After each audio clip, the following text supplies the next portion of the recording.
Hi welcome back to my mini blog. ಇವತ್ತಿನ video ಏನಂದರೆ, ನಾನು ಬಾರೆಮೆಕ್ಕೆ ಹೋಗಿದ್ದೆ. ನಮ್ಮ ಹೊಲ ಬಾರೆಮೇಲಿರೋದು.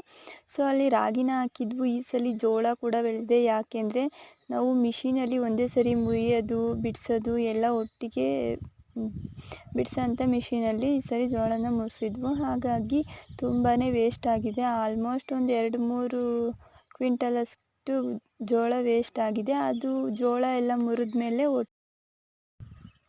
ಅದಾದಮೇಲೆ ನಂತರ ಒಟ್ಟಿಗೆ ರಾಗಿನ ಹಾಕಿದ್ವಿ. ಈ ಕಡೆ ತಡ್ನಿ ಗಿಡ, ಅಲಸಂದೆ ಕಾಳು, ಹಾಗೆ ಸ್ವಲ್ಪ ಹುರುಳಿಕಾಳು ಗಿಡನೂ ಹಾಕಿದ್ದೀವಿ.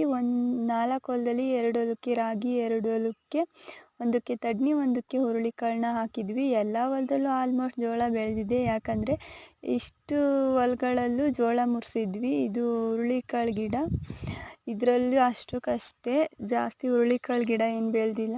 ಹಾಗೆ ರಾಗಿ ಮಾತ್ರ ತುಂಬಾ ಚೆನ್ನಾಗಿ ಬೆಳೀತು ಈ ಸಲ. ಆದರೆ ಜೋಳ ಬೆಳೆದ್ರಿಂದ ದನಿಗೆ ಕುಯ್ದಾಕ್ತಾ ಇದ್ದೀವಿ ಜೋಳನ. ಮಳೆ ಇದ್ದಿದ್ರೆ ಇನ್ನೂ ಚೆನ್ನಾಗಿ ಬರ್ತಿತ್ತು. ಇಲ್ಲಿ ಬಾವಿ ಇಲ್ಲ, ಹಾಗಾಗಿ ಡ್ಯಾಮಿಂದ ನೀರು ಬಿಟ್ಟಾಗ ನೀರನ್ನ ಹೊಡಿಬೇಕು. ದೊಡ್ಡ ಚಾನಲಲ್ಲಿ, ಪಕ್ಕದಲ್ಲಿ ಚಾನಲ್ ಇದೆ, ಮೋಟ್ರಿಟ್ಟು ಹೊಡಿಬೇಕಾಗುತ್ತೆ. So thank you for watching. ಈ ವಿಡಿಯೋ ಇಷ್ಟ ಆಗಿದರೆ ನನ್ನ ಚಾನಲನ್ನು ಸಬ್ಸ್ಕ್ರೈಬ್ ಮಾಡಿ. Thank you.